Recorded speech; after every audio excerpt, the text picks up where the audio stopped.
my best radio was I would say come to you from Cafe here, at Jennings Cafe, my I listening to my podcast when we always started doing this show. So that's our thing. We took it on the we took on the road, discussing good apples. And today I want to introduce tequila. That's it all because he is the public executive. His name is Mohler, and he is the incomparable Mohler. You may want to ask my family about that.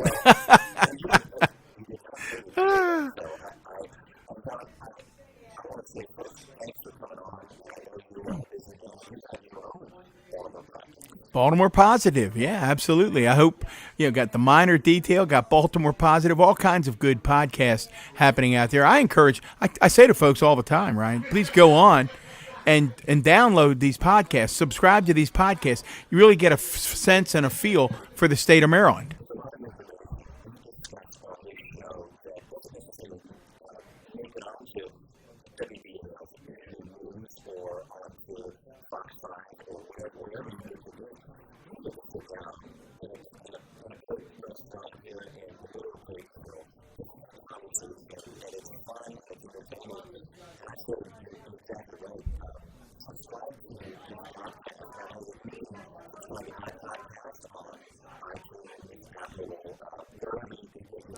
That's the catchphrase, right? Wherever you get your podcasts. We do. BaltimorePositive.com. We've had some great guests recently. We had Congressman Rupersberger. We had, I know someone you're familiar with, Malia Cromer, the guru of public opinion research here in the state of Maryland from Goucher College. We visited Hopkins University the other day and did an extensive sit down with Senator Barbara Mikulski. She was absolutely amazing. When people say to me, has she lost a step? I said, if anything, she's picked up a little bit of giddy up. Yeah.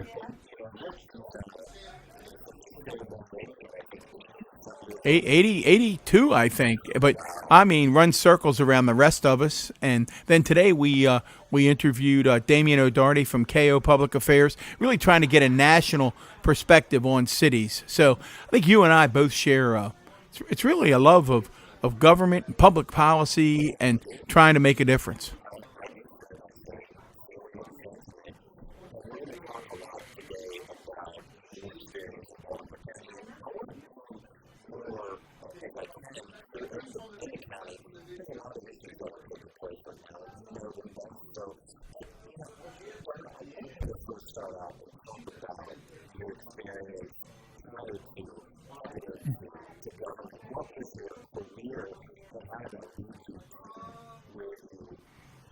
Oh, that'll be the entire podcast.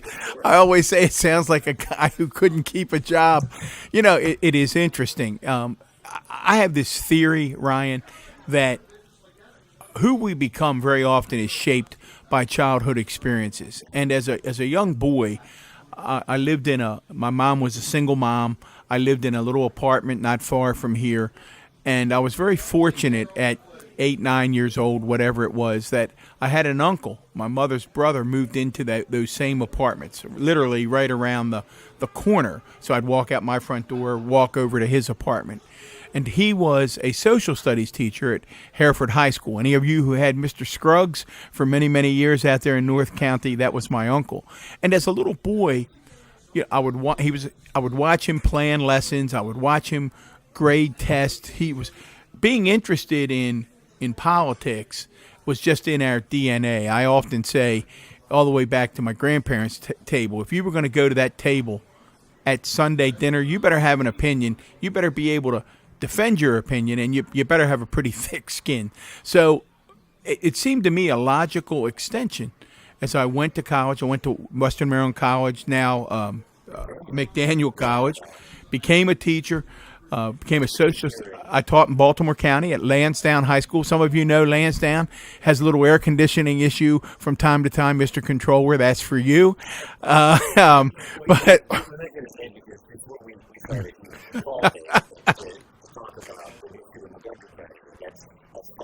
yeah. Yeah, no. So Lansdowne's gotten quite a bit. I always say I love my Vikings. It's where I really cut my teeth as a social studies teacher and American government teacher, and then followed what I always describe as a pretty traditional path in education, and never expected to do anything else. We've got cars going up and down the street out here on Frederick Road in Catonsville. Beautiful day, but so. I became a department head. From a teacher, I became a guidance counselor and then a department chair. Then I became an assistant principal. I was principal at Sparrows Point Middle School and principal at Catonsville High School. I call that one of the dream jobs of a lifetime. I literally could walk across the street to my office. I was principal in the community where I grew up. It was just a terrific few years. And then out of the blue, truly out of the blue, former superintendent Stuart Berger called me, and it's actually a pretty funny story. He said, you're coming out here. Stuart was very controversial. If you don't know, go back, Google Stuart Berger, still a friend of mine. Oh my goodness, Stuart would have called me in 95. I was principal at Catonsville from 92 to 95. So he calls me that spring and he says, you got to tell your faculty you're not going to be there next year.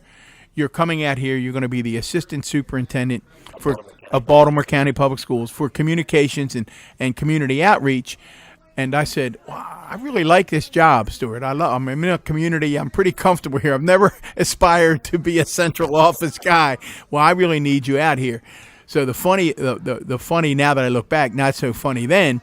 So I end up out there. I leave my beautiful little Catonsville High and drive to Towson every day. And by that time, Stuart was in the papers each and every day. I mean, it's front page stuff. He was a change agent, and we had not had a change agent in Baltimore County. And he was literally turning the school system upside down. Now, the interesting part, I would tell you for the good. Some of his enemies would still tell you for the worse, but I point out that many of we've been really fortunate in Baltimore County with superintendents. We had the longest serving superintendent in the state, and Bob Dubell. Oh my goodness! I mean, he's still going strong at 94, and just a wonderful human being. So, and then Tony Marchione. So we've had really quality folks. Current superintendent, I'm very fond of. Yeah, listen, guilty as charged. I am guilty as charged. I was a Dallas fan. I bought everything Dallas was selling, and like everyone else, you could have just knocked me over with a feather. I was stunned when I saw what Dallas had done. I was disappointed. It was a really bad. I'll tell you a political story. We're going to be all over the place.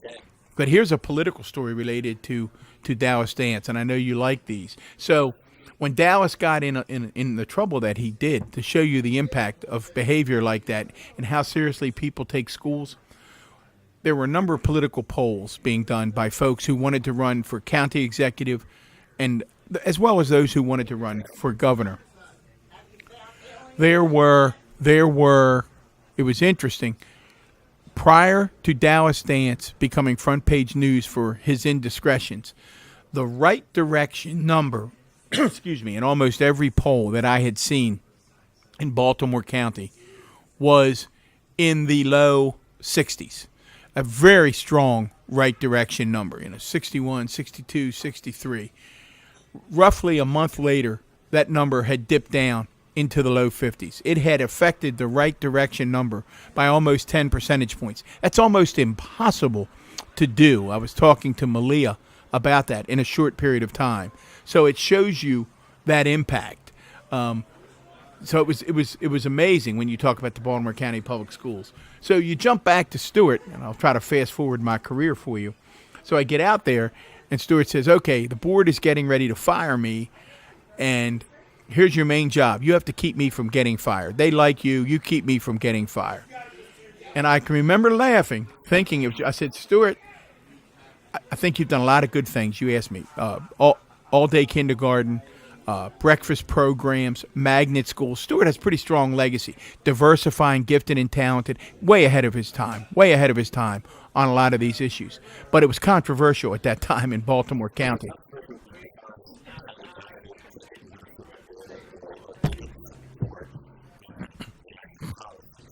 Yeah, the actual policies. It was at the same time. You're way too young, but at the same time, you had this dilemma going on about gifted and talented school programs and whether they should be more diversified, meaning more people of color entering them.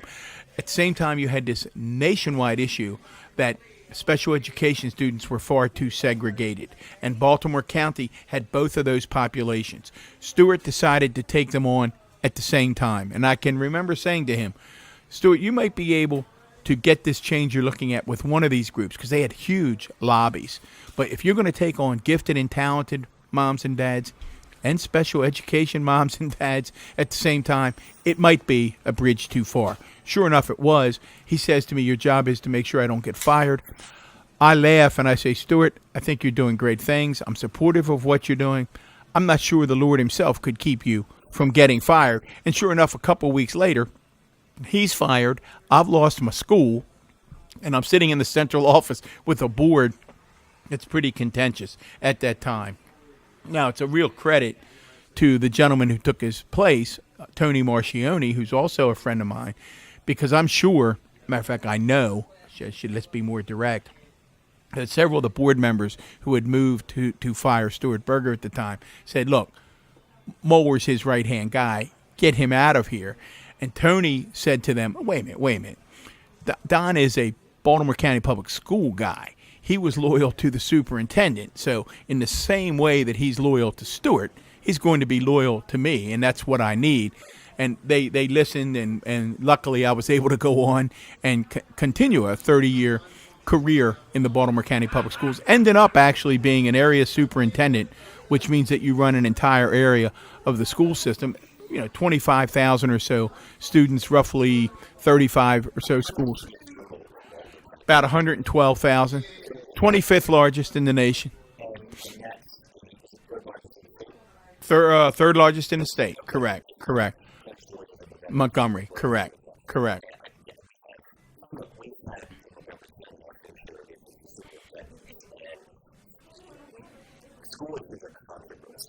Oh.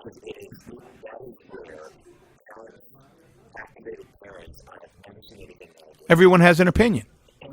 Right. Nothing more important than your children. Mm-hmm.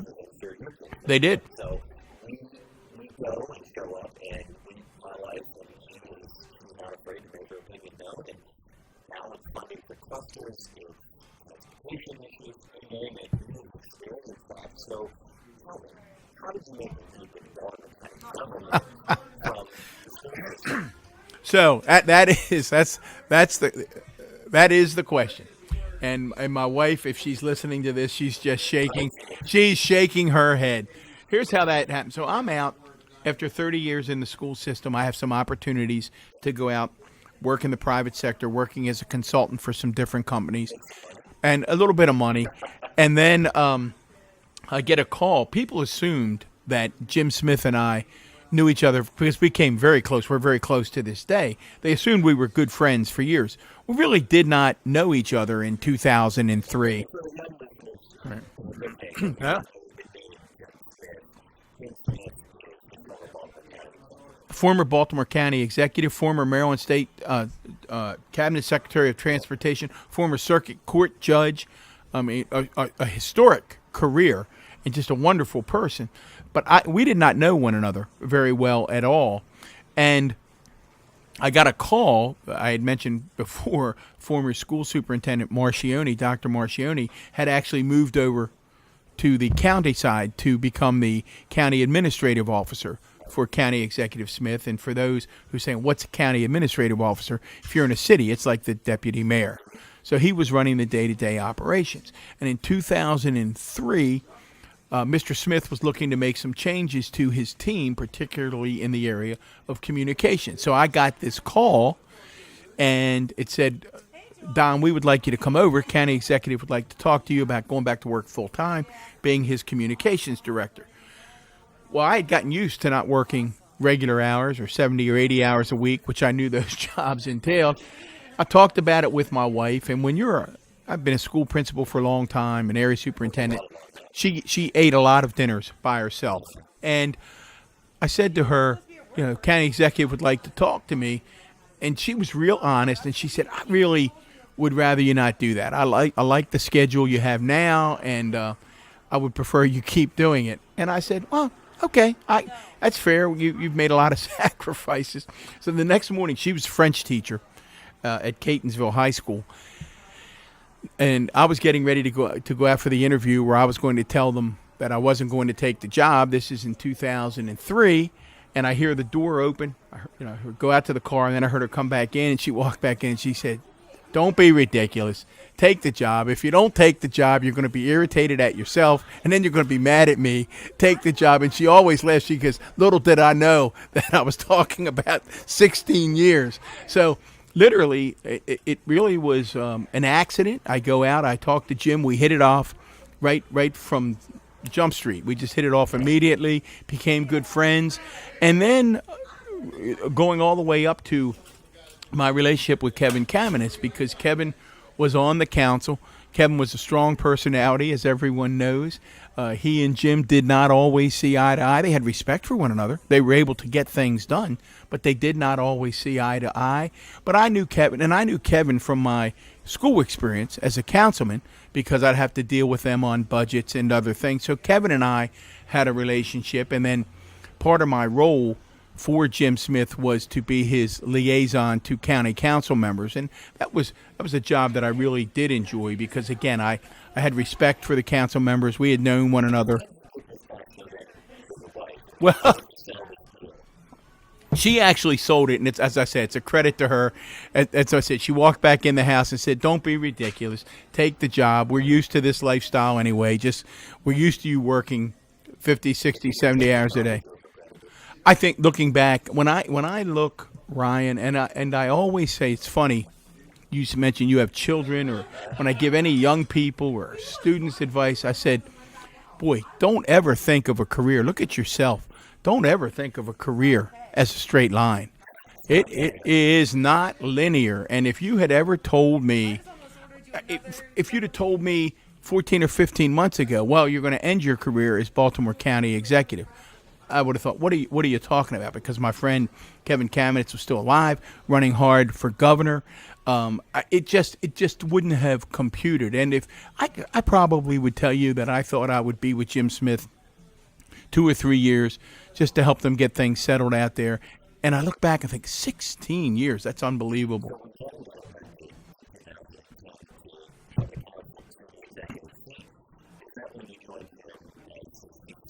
Yes, and that's a vintage. I always say it's a vintage Kevin Kamenetz story. They always make me smile. So it's about the primary election has taken place. Kevin's won that, and then he wins the general election. So in Baltimore County, like in many places, you only have 1 month. I mean, if you talk to Johnny O, it's an amazing whirlwind. I mean, it's 1 month, and all of a sudden you're the executive, and you're putting together a government. You're putting together a staff. So Kevin and I one day were having a sandwich. It's probably 2 weeks before he takes office, and nobody had said anything. He hadn't said anything to me, and he goes, "You're staying, right?" And I laughed out loud. I said, last time I checked, I don't think that's my call. I think whether or not I'm staying is up to you. And he said, well, I want you to stay as the chief of staff. And I said, well, and I tell you what I told him, though, because I think it's important, and Kevin appreciated it. Here's one of the things I think I've learned, Ryan, over the years, is that if you're going to be a key confidant to any leader, you've got to have the confidence of that leader, and you have to be willing and able to tell that leader the truth. I think Chris Matthews in one of his books talks about who's in the room. He always says that if you want to find out who's helping make decisions, you've got to find out who's in the room when the decisions are being made. And you can't be someone who's in the room and then find out there's a meeting after the meeting. It doesn't mean they always have to take your opinion, but you've got to have the guts to tell the leader what you think, when they're right, when they're wrong, and then you have to be assured that they value that. So what Kevin and I agreed to, what I remember it vividly. I said to him that day, I said, "Look, I'd be honored. One of the places in Towson may have been the Charles Village pub." Yeah. he was into the role as kind of He's executive, and set the scene. What was that like? Yeah, he says we're just talking as Kevin. Kevin loved the Orioles. He loved the Ravens. That time of the year, we probably don't remember. We're probably talking about the Ravens. Probably the recent Ravens game. He hated college sports. Really funny. Hated college sports, but he loved his O's and he loved his Ravens. So we were probably talking about that, and we were probably talking about other things that he needed to do. And I'll tell you a neat Jim Smith story as well about the transition, but things that Kevin needed to do. And that was just in very Kevin. If you know Kevin, he often things he would just go from this to this to this. That's the way his mind worked. He was a million things, and that's when he said, "Would you stay?" And I said, "I would." I said, "But let's do this." I said, "Are you comfortable with this?" I said, and I told him my theory about being in the room, and that he needed to be comfortable with me being brutally honest with him, and our battles are legendary. People will laugh about Kevin Kamenetz and myself and the spirited, shall we say, back and forths that we would have. But I said let's commit both of us for 6 months, and then after 6 months, let's decide if you're comfortable with me and if I'm comfortable with you, and then we'll go. And then we became really, really good friends. Um, Fast forward, I mean, mhm. what did they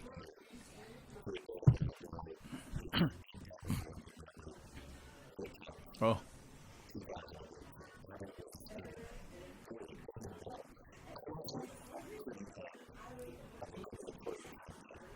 he was the president of Baker, right? well, he had resigned. He had just been. Yeah, yeah, The president right, and he was coming off of correct, being the Baltimore County executive. He had a lot of money on this, and in the polls, he was in that top 50. He was no doubt. return and dollars. Those of us on Team Kamenetz believe to this day he would have won. I think his arguments were Right, made right. that had he worked at the rules to be the primary, then he could have been a little different outcome. But Baltimore made that. He did it before. He was kind of he was at a point the night before. Hmm. Made the night, and it was a win for him. For the past 30 years. I'm an early riser. I got up. My wife got me out of bed. She was talking about and me the phone said, my God, you want to hear it again? And I looked at the rules and the video.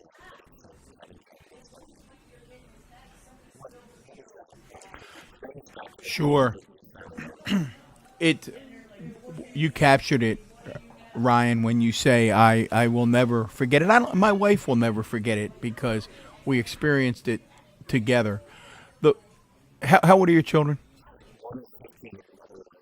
Okay, mine are grown, so and I have grandchildren.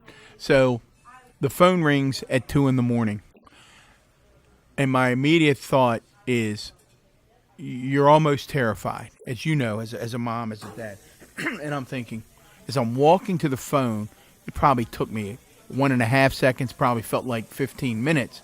And I'm thinking, yeah, absolutely, absolutely. And I thought, well, believe it or not, it's one of the probably it was probably within a month I got rid of that landline, not because of that call, but we had been talking about it. So it was one of probably the last calls. I mean, there's so many weird parts to this story. It's probably one of the last calls I ever got on a landline. So I'm thinking it's one of my kids. Something's happened to one of my grandchildren. So you pick it up, and it's the deputy fire chief. The fire chief was out of town.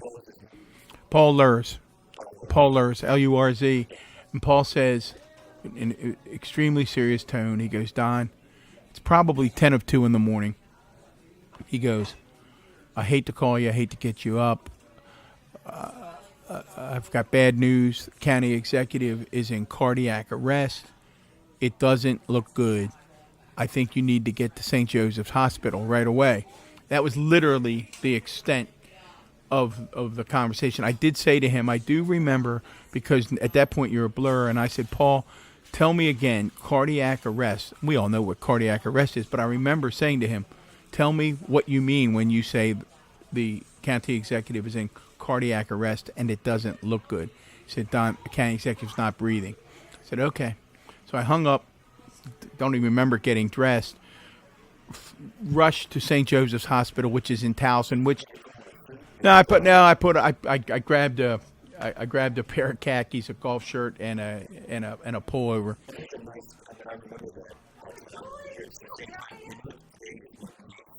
Yeah, it was a week ago.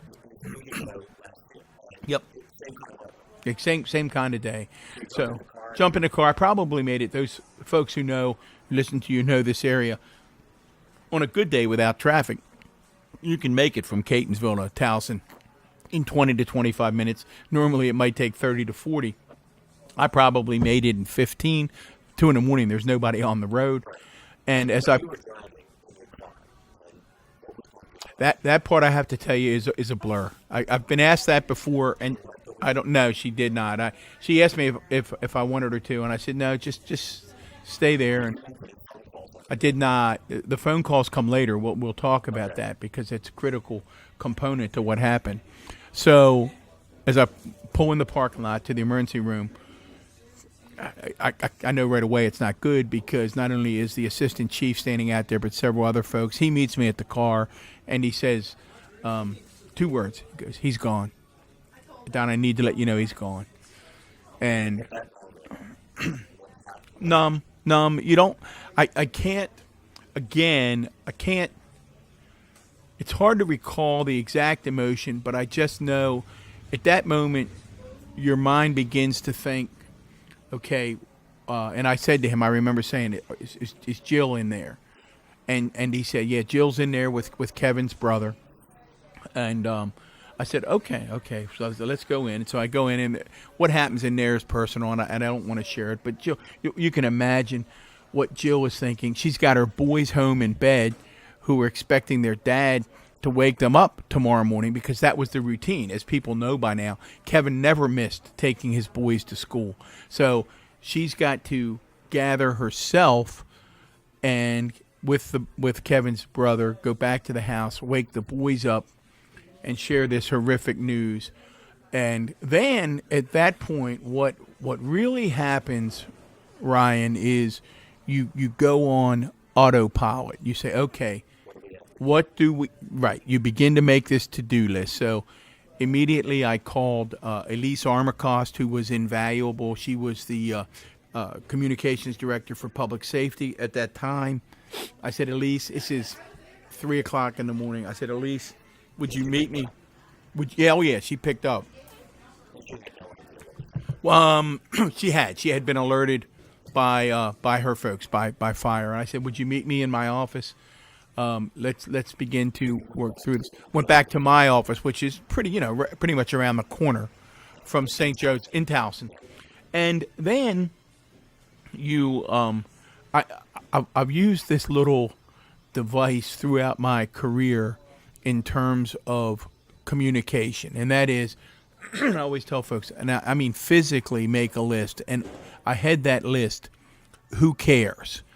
Who cares? Meaning, regardless of what you're trying to communicate, who cares about what you're trying to communicate? And Elise helped me compile that list, and you can figure that list out pretty quickly. It's staff, it's elected officials, it's some key community leaders. I mean, who cares? Who do we not want to wake up in the morning, and as you hear on the radio, that County Executive Kamenetz has passed, and then we begin to divide those names up. We start with staff, and we say, okay, will you call this person? We each took several names, and we made those calls, and that part still is also surreal because, as you said, this was one of the most vibrant. You talk about the county executive being at a forum the night before. It was either, I've actually tried to go back and look at the calendar. It was either that same day that he did the forum or the day before. The county executive, and I was with him all day, spent 14 or so hours filming all of his campaign commercials that were just released by the RSH campaigns who did them as a tribute to Kevin. They did complete the commercials. So he had spent 14 hours on that. As you said, a forum every night. I've told people, when you see up close and personal someone running for an office like the governor of the state of Maryland, you'll ask yourself, why does anyone want to do this? I mean, it literally is from the time you wake up in the morning until you fall in bed at 11 or 11:30 at night.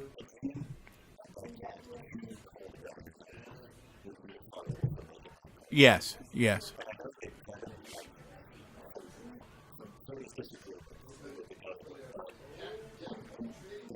Let me clarify that. I want you to come back to that. Let me clarify that because I don't want to mislead people.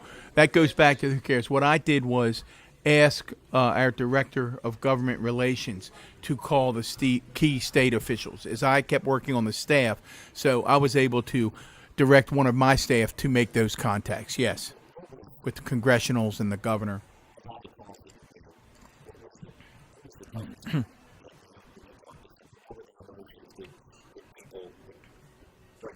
Yeah, staff members. Yes, certainly. Yeah, those were the toughest.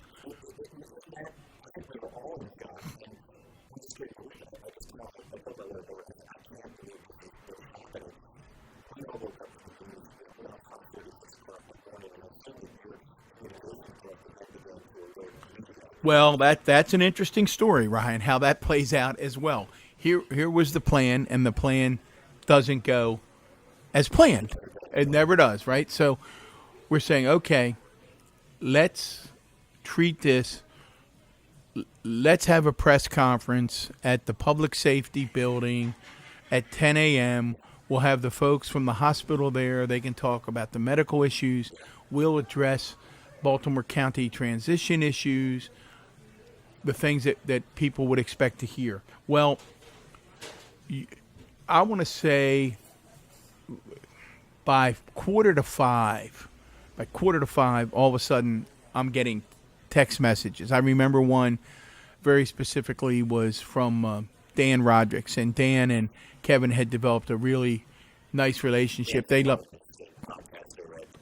correct, long time Baltimore son, and he loved to ask tough questions and go back and forth with Kevin, and Kevin loved that part of politics. He loved that sparring back and forth. So he and Dan, and they were both, they both Baltimore through and through. So they had a good relationship. And I just got a text from Dan that said, Don, please tell me this is not true. Please tell me it's not true. And then other texts began coming in. The folks from BAL, Ann Kramer, John Patty, you name it. So it was, 5 o'clock. So, and then 5 in the morning. And then we look out the window and we see all the microwave trucks are pulling up at the county government and at the WBAL radio van. About 2 a.m. in the morning. Right. Paul Luris, the deputy fire chief.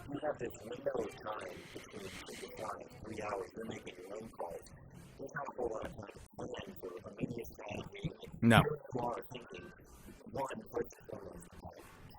Right.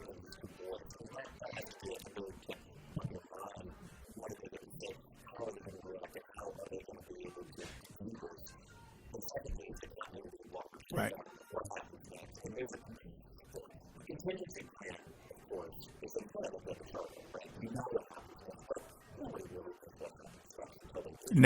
No, you don't. And well, and we have to make a decision, Ryan. It's clear that the 10 a.m. plan is not going to work. And the reason the 10 a.m. plan wouldn't work was we looked at one another, and at this time, 2 or 3 other folks had gathered. Once you get that call at 3 in the morning, you're not going back to sleep either. So you want to be with other people. You want this collective group hug. So now folks are showing up. We're in my office. The microwave trucks are pulling up at 5:30 in the morning, and we say, well, here's the bottom line. We're going to have one chance to tell the Kevin Kamenetz story for folks who wake up this morning. Do we leave it to man or woman on the street interviews, or does one of us have to go out, frame what happened last night, and talk about Kevin and what happened next? And everyone says, we've got to go out right away. We've got to be the first ones when they go live with their live shots momentarily. And then they point and they say, you're it. You go out. And I always say you have to find a little bit of humor in really dark moments. I kid, it was Jennifer Franciotti from WBAL TV and folks who know Mike Shue from WJZ. They each had two separate microwave trucks, and when they see, I've known them well, worked with them for 20-some years. They see me walking out of the courthouse to where their trucks are, and they both jump out of their trucks, and as they're coming to me, they're emotional, and we're going live in about 30 seconds because they were clearly moved. They were moved. They both knew Kevin. They both had interacted with Kevin. It's you explain to people. It's what. I mean, I'll digress. It's what makes me so angry in Trump land about the attacks on the media and the attacks on the free press. I say to folks all of the time, I've dealt with the media for 25 years. They're like you and me and everyone else. They have a job to do. They got moms and dads and aunts and uncles and sons and daughters. They're just trying to get to the truth. And one of the things that I so respected about Kevin was he got that. And he didn't mind getting mad at them, but he didn't mind. And he did not mind when they got mad at him. And he would then want to follow up and have his say. But he knew at its core that a free press was important to what we are as a nation. So to see Mike or Jennifer react the way they did wasn't surprising, but I can remember joking with them, and I needed to smile at that moment. I said, this is really helpful, guys. We're going on live in about 30 seconds. I'm trying to keep it together, and here you guys are getting emotional. It's not, yeah, and we all sort of giggled, and then we went on, and we were able to get through those interviews and through that day of interviews.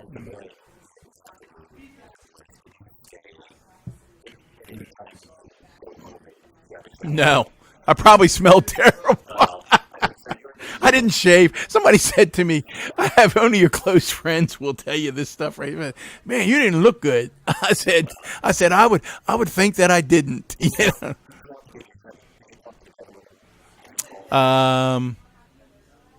I don't recall. He may have. I don't want to say that he didn't.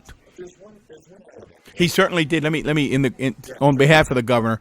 A few days after that, we were together, and so many things to talk about. We were together at the funeral of Amy Caprio, the Baltimore County police officer who was shot, heartbreaking.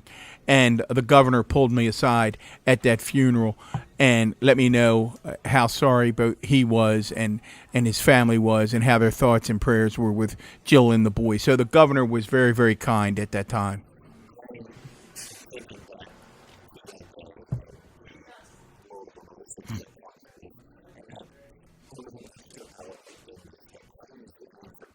Right.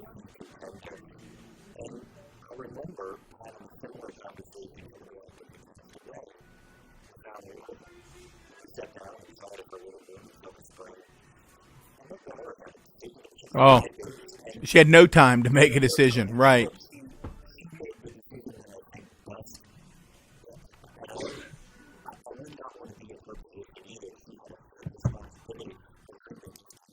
Right.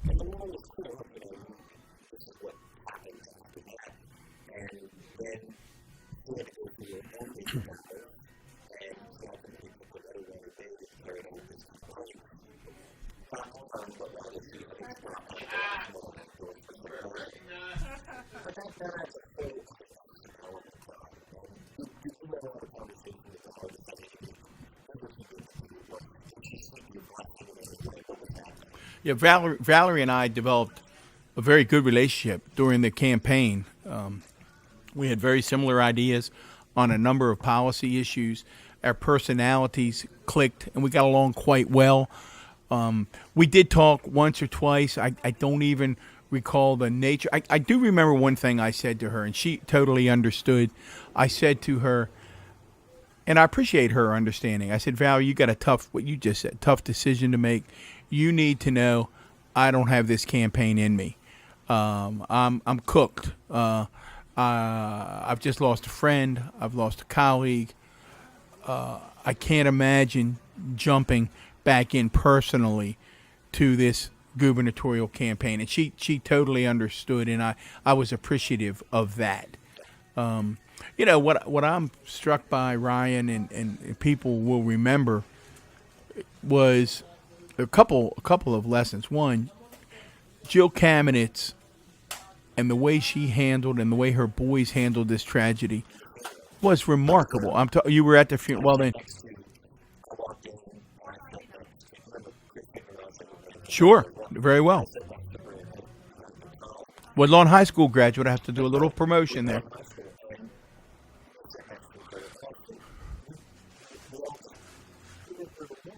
You're right.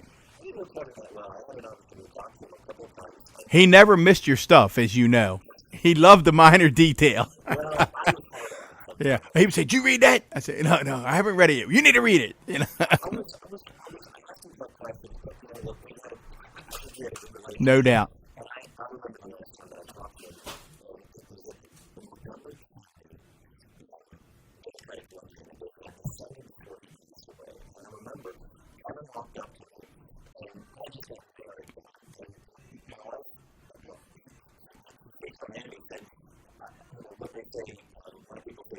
Right.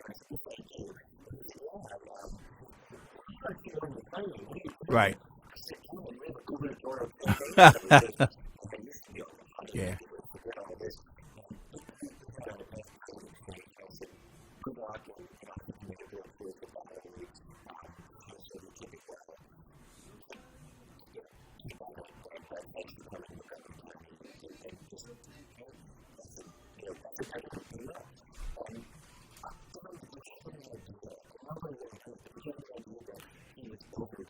No. Well, and we're talking about a guy. I said it many times. Oh my goodness, he was in great shape. Still tried to watch his weight religiously. Still tried to get to the gym as often as he could. He was. I called him. He was the food police. We would kid him on the staff. If you would think about it, occasionally he'd say, "All right, I'm going to break down today and I'm going to have that donut." And he would never say, "You know how many calories are in that donut?" I'd say, "Oh, for crying out loud, it's one donut, boss." I mean, this was a salad guy. When I look in the rear view mirror, I will say this. I don't think, and it doesn't mean that doctors were clear, say, look, stress could or couldn't be. You don't know. Everybody's different. Fatigue could or couldn't be an issue. Everybody's different. But I will tell you that I'm not sure the human body is meant to go at that pace for 18 months, 2 years. I mean, you're running a county. You're doing all the things required, and you're trying. That sounds right. Yes. Yeah. That sounds right. Mm-mm. No. He was. Yeah. Yeah. No, he never complained about his health. To me, I mean, he may have to Jill. We've never talked about it, but I remember that moment. You were at the funeral, and boy, it carried me for the 7 months that I was in office. It certainly carried me for the Twin Cities. Oh, that's what I mean. When she.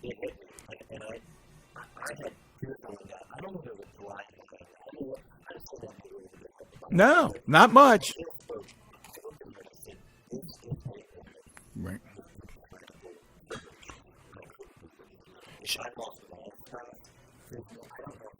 Well,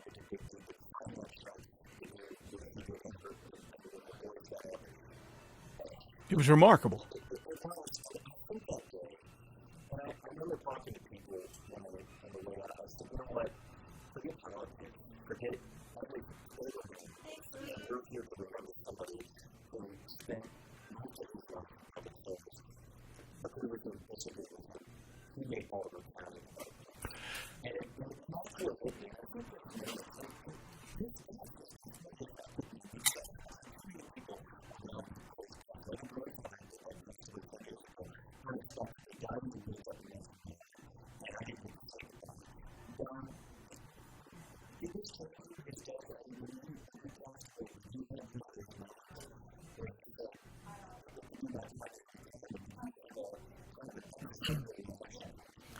Well, a couple of things. I'll answer that. We'll go back because people hear you and me talking about Jill at that funeral. You remember the moment when she turns to Carson and Dylan at the end of her eulogy, and she simply says, "Boys, we're going to be okay." I can remember the entire synagogue that was filled, almost like exhaling. "Boys, we're going to be okay." And just like you said, you couldn't do it.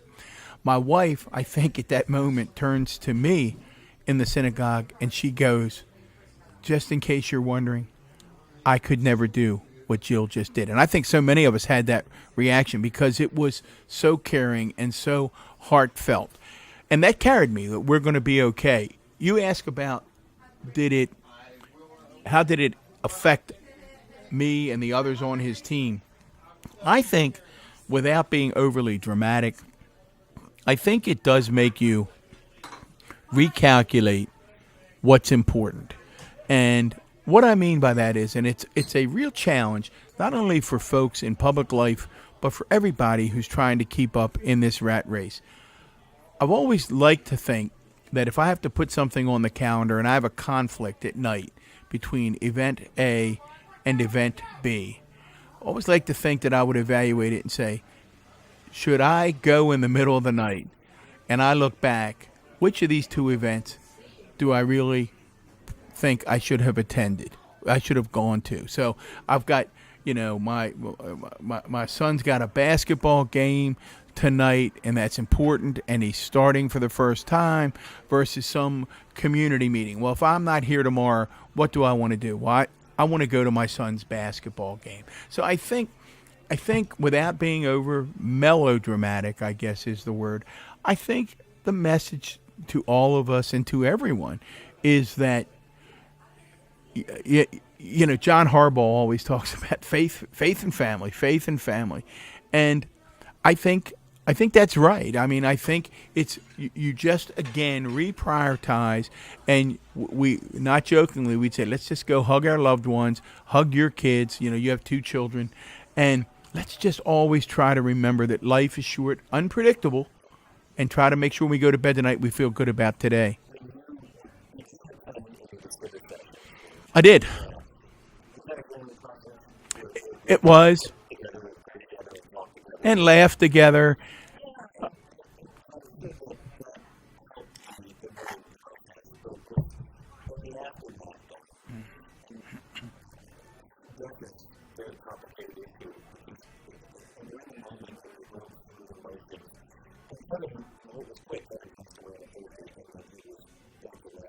Right. It's amazing.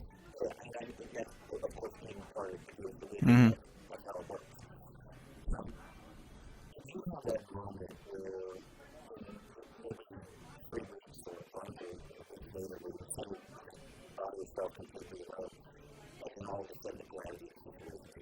Yeah, I absolutely did. It was months later, and it was interesting because I had moments off and on, but I hadn't had what you described, where you just sit and let it all out. Can't explain why. It was I was actually a minute or two late, and my reputation was guy's never late. I mean, I have a crazy thing about being on time. I have a crazy thing about being on time. The detectives who just took such great care of me, they joke. They say, "Well, this is a little bit of an adjustment because you are an on time guy." So. Not always on time, right. Not necessarily Martin O'Malley bad, but not always on time. Right. Bill Clinton and Martin O'Malley hold the record, I guess. So it was, and I can't explain why it was. It was the last time that I was going to be lighting the county Christmas tree right around Thanksgiving in November. Kevin had done it every year. I was in the office by myself. People had been around, and many staff go down to downtown Towson for the Christmas tree lighting. It's a wonderful event, children and singing. It's just what you would expect from a holiday event. And they said, hey, why don't you come on down? They were probably smarter than I was. They said, a couple of us are going to go get a drink before the ceremony. Why don't you come with us? And they probably were thinking, get Don out of here. And I said, well, I got a couple more things to do. I'm fine. You all go on down. I'll be down in a minute or two. And I got up after they left, and it was time to go.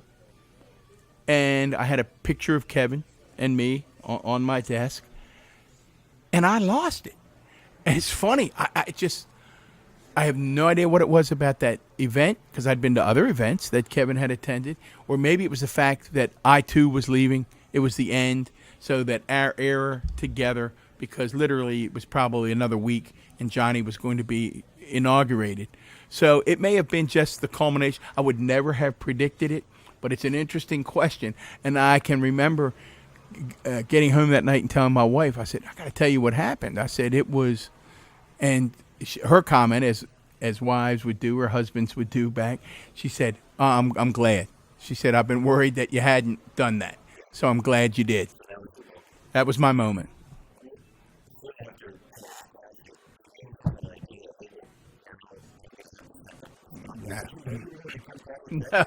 No.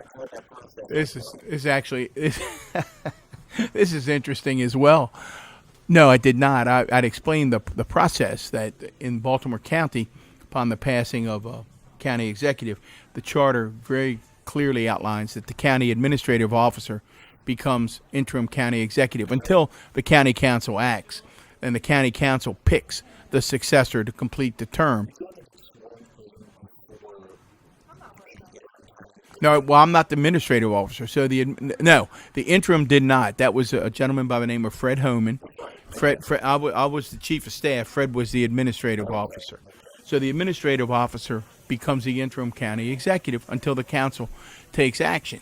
So, Fred and I had worked together for years as well. Our offices were next to one another. So we're talking. I'm saying, Fred knows how to knows how to make trains run on time. So I'm continuing to do what I do, and it's not very long. It's probably 10 days when the council, if you remember, was not going to get any public input. And it was interesting, and some controversy grew up around whether they should get public input or they shouldn't. Again, we weren't involved in that in any way. Whatever they wanted to do was fine. It was council option. So after there's sort of a dust-up over whether they should, they decide to have a public hearing. Well, interestingly enough, I had scheduled a few days out of town down at Ken Island right at this time, months before any of this, thinking that it would be a perfect time that Kevin's budget would be complete before we began to run full bore again to the primary. We'd all take a little breather. So I was out of town playing golf, not even thinking. It was great, and and not even thinking about the public hearing. And I'm in a restaurant. I'll give them a promotion down there on Kent Island, a restaurant called The Narrows, and I shouldn't have had my phone. My wife hates it. I take my phone with me. But we're with two other couples, and I get a text from someone, and it says, "Are you here?" And my crazy brain goes, "In the Narrows? I think they're sitting in the Narrows somewhere." That's right. That's what I'm thinking. I'm going. I put "in the Narrows?" ? And the person goes, "No, at the public hearing about the next county executive." I said, "No, I'm at Kent Island playing golf." And she goes, "Well, you may be prepared when you get back. There's a fair amount of people who, in this testimony, are saying that you should be the county executive." And I go, so I looked down and said, "Oh, okay." So I said to my wife, "Well, this is interesting." I said, "Evidently, there's some folks who, it's very kind of them, who think that I would be a good choice to complete Kevin's term." And then from that point, it became pretty straightforward. I didn't really talk to any council members. The council chair, Tom Quirk, who's from Catonsville, we had a really good relationship over the years. He had called me. He said, "I think there's some sentiment among the council that you do this. Would you be willing? And I said, Tom, I'll do whatever I'd be honored, but it's up to you all to decide. At that point, there was some interplay in the council whether a council member should become the county executive. And I said, look, here's the bottom line. We've got 7 months to go. Whatever you all think is fit. If you think it should be a council member, if you think Fred should remain, all those are viable choices. If you would like me to do it, I'd be humbled to do it. And so then, I guess it was the night before. I think it was like May 23rd or whatever the date was, right? I think it was May 23rd. Council chair calls me and he says, Don, I think it's going to be you. Well, this is kind of a funny story as well. So it was the same morning they voted on their budget. So I'm up there to watch them approve Kevin's last budget. I had turned my phone off. So I'm sitting out in the gallery, and I'm just talking with reporters who are there or members of the public. I'm just chit-chatting, which I'm wont to do. And all of a sudden, in the meeting's running over, if you remember, Pam Wood keeps tweeting, doing live tweet. Great reporter. Pam's tweeting, council's still in the back, not come out. It's 10:05. Council's still in the back. It's 10:08. No, and then rumor has it they're talking about who's going to be the county executive, and all of a sudden I see Vicki Allman coming down the aisle, and Vicki's like putting both hands up, like, "What are you doing?" And she said, "Don, you're not answering any text or any phone calls." I said, "Oh, I'm sorry, Vicki. I turned my phone off because I didn't want to interrupt your budget." She said, "Well, we would like you to come in the back." So at that point, Vicki says, "Please come in the back." And then I think Pam tweets, and now it's 8:00, or it's 10:14, and council just summoned Don Mohler in the back. It was like a running play-by-play. So I go in the back, and they basically said, we would like you to assume this responsibility. And from that moment on began the 6.5, 7 months to complete the term. Oh boy. Several, yeah. Yeah. Well, let's start with school construction. When Kevin took office, you know this well. You've covered it. Again, I'm going to speak to hello, Mr. Controller. But as we all know, that when Kevin took office, there were 90 schools without air conditioning. We had this incredible dilemma of rising enrollment and deteriorating buildings. We didn't have enough seats. So Kevin embarks upon a very aggressive school construction schedule. Ryan, I think for years, and there'll be other legacies that I want to talk about, but I need to focus on this one. I think it will be unmatched. I mean, when you look at 7.5 years later, pretty much every one of the 90 schools was air conditioned, with the 2 or 3 exceptions we know about: Delaney, Lansdowne. Everyone else had a program, is under construction. They were all taken care of.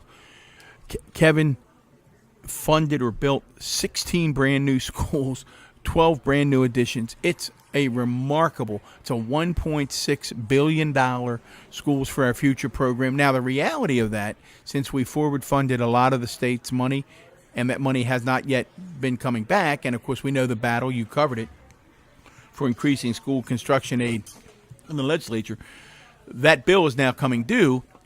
County Executive Oshevsky's had to make some tough decisions.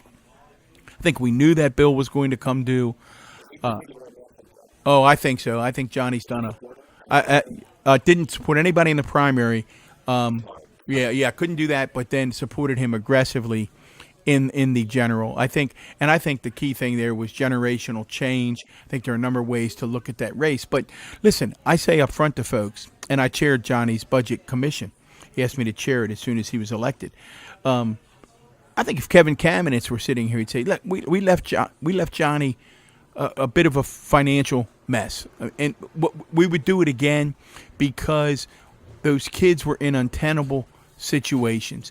And we made a decision, Kevin Kamenetz made a decision, that we're going to get this done. We're going to get these school construction programs done.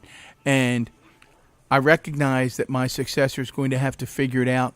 But if I have to balance the fact that do I want my successor to have to deal with some tough challenges versus I've got to get these kids into schools that are 21st century worthy, I think we would do it again. But there's no doubt, if anybody out there thinks that we did not leave Johnny a bit of a challenge that he's now addressing, I think in the right way, we did. So I think school construction. The other thing I think you can't talk to Kevin Kamenetz without talking about his commitment to diversity and his belief that two things: his commitment to the city, his belief in diversity, and his belief that we're all in this together. Kevin, I think, will forever be known for his response to the city riots after Freddie Gray. I remember very, very vividly. It was around Mother's Day. Kevin said, I want to go out. Let's go out and do some social media videos telling people to get back to the city. We can't be afraid to go to the city. So we went out to the courthouse gardens. Kevin did a couple of videos saying, look, I love Baltimore City. My kids and Jill and I, we love the zoo. Get down to the zoo. We love the Orioles. Go down and see an Oriole game. They've got great restaurants. Come on, Baltimore County folks. Get back to the city. And that resonated. The other thing was that we helped with police response to those riots. And the city came to us wanting to know how much we owed. And I think the bill was a couple $100 million. No, not a couple $100 million. Whatever it was. It couldn't have been a couple $100 million. Whatever it was. Maybe it was $23 million. I don't remember the exact number now. But I can remember Kevin standing up saying, no, we're waiving that. We're not charging the city. That's not what neighbors do. Neighbors give each other a helping hand. Oh, by some, sure, by some. And they just didn't share his affinity for the city. They didn't see his connection. They didn't understand as he did that Baltimore City is the heartbeat of the region. And then that got to his final legacy, I think, is the way he fought for the immigrant community. Trump, the election of Donald Trump, like so many other people, just made him insane. I mean, he couldn't understand how this sort of anti-immigrant. Again, he was the son of an immigrant. He talked about his dad fleeing. Yeah, Dr. K's pharmacy. Talked about his dad fleeing Tsarist Russia. Kevin, at his core, we used to probably the only elected official ever to quote Hubert Humphrey all of the time. For those of you listening who have no idea who Hubert Humphrey is, Google Hubert Humphrey. But Humphrey had this quote, and I'll paraphrase it, basically that the measure of a government is what it does to protect the most vulnerable among us. And Kevin Kamenetz, I mean, he was a Bobby Kennedy, a Hubert Humphrey, and that's why when he issued that executive order, I mean, he did several things. He issued the executive order saying that we're not going to use our police department as immigration officials. Again, I always appreciate the Sun paper when people would say, oh, Kamenetz is just grandstanding. And the Sun paper would say, yeah, right. Because Kamenetz fought for affordable housing and fought for immigrants, that somehow that was popular in Baltimore County. Not quite. Kevin Kamenetz took those courageous stands because they were the right thing to do. So I think, right, his campaign videos. Right. That was the goal.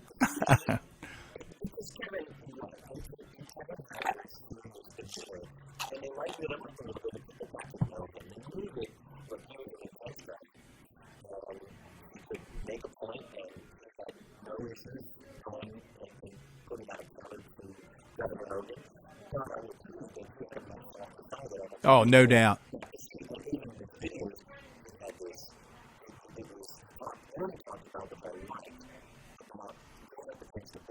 Right. No, he didn't.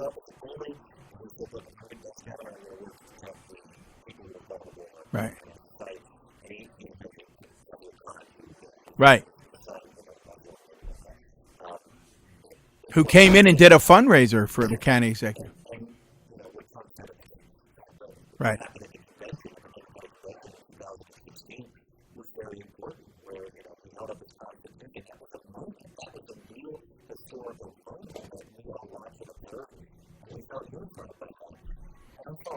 And what I'm sure, looking back on his legacy, there's good, there's not so good, and there's decisions that I'm sure you all the time was your like Lebanese quote. But yeah, your battles with him, not battles, but rather. Oh no, battles is a fair word.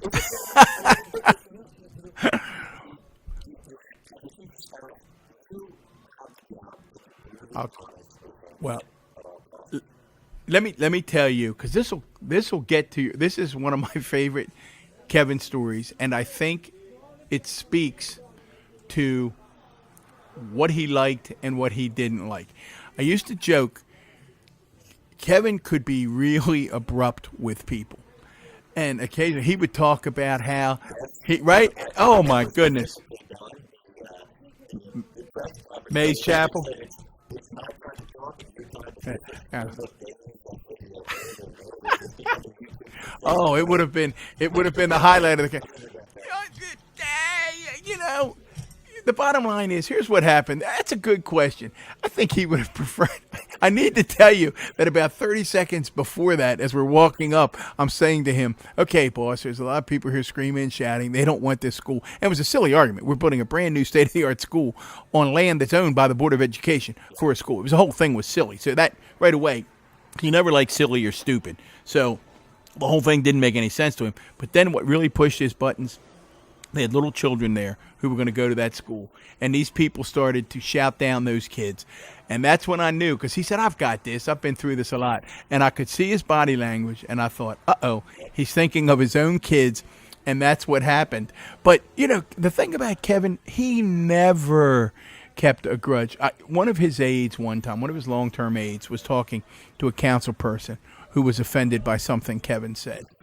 And she said to this council person, she said, "Let me tell you about the county executive when he was a councilman and the gentleman sitting to his right, which was me, who was working for Jim Smith at the time." She said, "I don't even remember the issue, but Don was up trying to get Kevin, trying to communicate something from Jim Smith that Kevin didn't want to do. And they were so loud, screaming at each other, it was embarrassing. You could hear them all the way up and down the hall." She said it was so bad, I went in, and this is a true story. She said, "I went in and I looked at both of them and I put my finger in both their faces and I said, 'You're both making fools of yourself. Now shut up, act like adults. They can hear you all the way outside.'" And she said, "But here's what you need to know. 2.5 minutes later, they walk out of Kevin's office and they're laughing about something else." And she said that was gone, that moment. And that captures Kevin Kamenetz. He wanted to give it to you. I can remember one day he said to me when someone was upset with him, he said, "Why? We used to talk like that all the time at our dinner table. We used to scream and shout.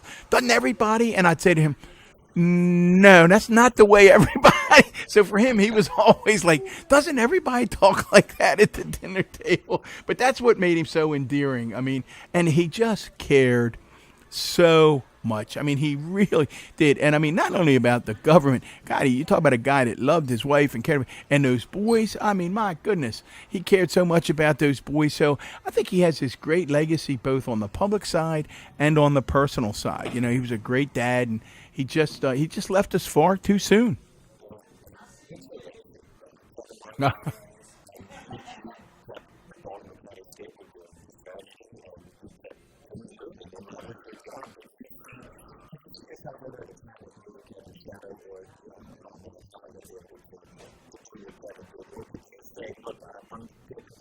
Yeah. Well, that was true. And now, you know, it's funny. Oh, on many occasions, I tell you straight up why it's never appealed to me. I've been in the room when candidate after candidate is working those phones to raise money, and every one of them hates it. Every one of them listening right now goes, "Don, you're so right. I hate it." And I thought, I just don't have the stomach to sit and call and do that. I'd much rather be in the room, as we talked about, being part. I love policy. I like seeing government work. So when you say my legacy, listen, I hope that my legacy is that I helped the county heal, that I took to heart what Jill said, that we're going to be okay. I came away inspired in so many ways by county citizens and county employees. I've told the story a number of times. I'm driving. I'm in this funeral procession for Amy Caprio. The detective is driving me, and there are hundreds, if not thousands, but certainly hundreds of cars lining the Beltway. People standing on all of the overpasses saying, "We love you, Amy. We love you. Thank you for your service." And the detective looks at me, and it gave me chills. The detective looks at me and he goes, "You know what, boss? We don't always know it, but they still do love us." And I thought, wow, those are the times we live in that it resonated with a police officer. It took a police officer passing away to remind our officers that the public still does love them. It doesn't mean that we support excesses and that occasionally police officers don't make a mistake, but at its core, where the rubber meets the road, the public knows that these police officers risk their lives each and every day. And when I looked at the response of the Department of Public Works employees who responded to the floods, at the same time, we had a police officer killed, we had floods. It was all of this happening in Baltimore County, yet our communities came together, our employees came together. We got some big stuff done at Trade Point. So I hope when people look back at those 7 months, they'll say, Don was a steady hand, and he wasn't afraid to take a stand and speak out. There were times when I had to speak out again about our relationship with Baltimore City and talk about that we're all in this together when, occasionally a council member would want to go down a different path. So it was very, very meaningful. The best advice you asked, did you ever think about how do I do this? I'd be very thankful to each and every of the county executives. They were all kind enough, from Ted Venetoulis to Don Hutchinson to Jim Smith to Dennis Rasmussen to Dutch Rupersberger. They were all kind enough to meet with me within the first week to 10 days that I was appointed. And each and every one of them, they said it differently, but their message was this: Don, be the county executive. I actually spoke to Mayor Jack Young the other night, and I shared this advice with him. He's in a similar role, got there in a different way, but in a similar role. And I said, Mayor, what Dutch and all the others said to me was, be the county executive from day one. Don't think of yourself as a placeholder. We've got some activity going on at Frederick Road. Right. We're right next to the fire station in downtown Catonsville. But they said, don't think of yourself as a placeholder. Be the county executive. So, I tried to do that. It was incredibly fulfilling. People were wonderful to me. They embraced me. So it was a group effort. Whatever we did in Baltimore County over those 7 months, we did together.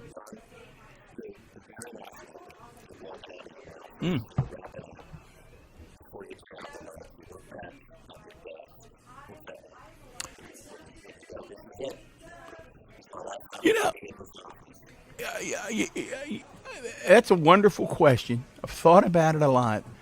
I went out because my family thinks ahead. We actually went out, my children, my grandchildren, my wife, and they wanted to do something big that night. And we said, we got to do something. Dad, it's your last day. It was that Monday, December 3rd, or whatever it was. And we just came to a restaurant here in Catonsville. I said, let's just do what we do. Let's just go out as a family and, have a beer and a burger and enjoy ourselves. I think I walked out grateful. I wasn't sad. I'm going to miss the people. I tell you who you really miss, and my grandchildren miss them terribly.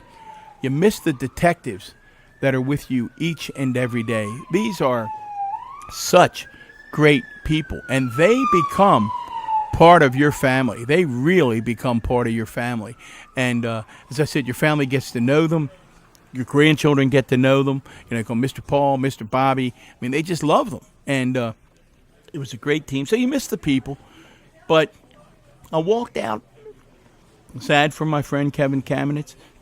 but grateful that somehow I ended up in this position to be at least a footnote in Baltimore County history, and to look back and say, I think we did okay. Sure. Baltimore positive. That's okay.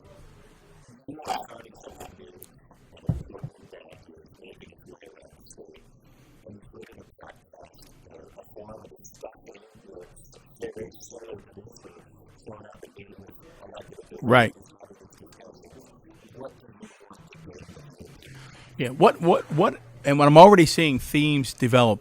If again, thank you for doing that. And again, I encourage everybody to tell your friends to subscribe to A Minor Detail, and hope you will also put Baltimore Positive on your podcast list. You can get it again wherever you get your podcast. You can also get it at BaltimorePositive.com. What we're trying to do is to reinforce this idea that this is a wonderful city. I mean, it's an incredible city. Hospitals, arts and cultural institutions, universities, great sports teams. It's wonderful restaurants, beautiful inter-harbor, incredible port, all of these resources. And it's a city with challenges, absolutely. But there are other cities that are making great turnarounds, that don't have the resources that we have. So we're trying to bring together a variety of folks, some in public life, some in not. One of the things we want to do is really talk to people who people might not know, who are making a real difference each and every day in the city. But so far we've had Congressman Rupersberger on, we've had Dr. Malia Cromer, the guru of public opinion research here in the state from Goucher College. We had Senator Barbara Mikulski. Her podcast will go up next week. When people, oh my goodness, when they hear the senator, you're going to, oh man, you're going to shake your head. She is just terrific. But what's coming out are these themes of getting really talented people to surround the mayor, setting clear targets, holding people accountable. And the other theme that I'm hearing over and over, Ryan, is we've got these great neighborhoods. Don't just focus on the inner core of Baltimore. Don't just focus on the Harbor and Harbor East and Canton. We know those are thriving and growing, and even Port Covington, which is a wonderful thing. But let's get out to the neighborhoods as well. Let's talk to people, find out what they want. So we're excited about Baltimore Positive, and I thank you for the opportunity to mention it.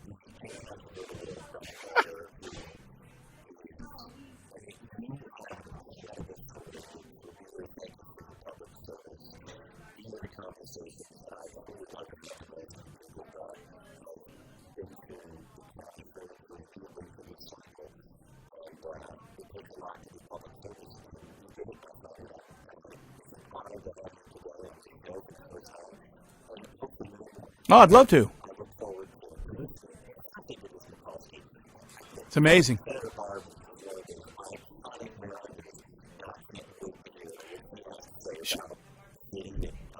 She paints a blueprint. I'll tell you, you will not be disappointed. I mean, as I called, I said to Nestor, we just had a master class in governance. So, right, thank you so much for having me.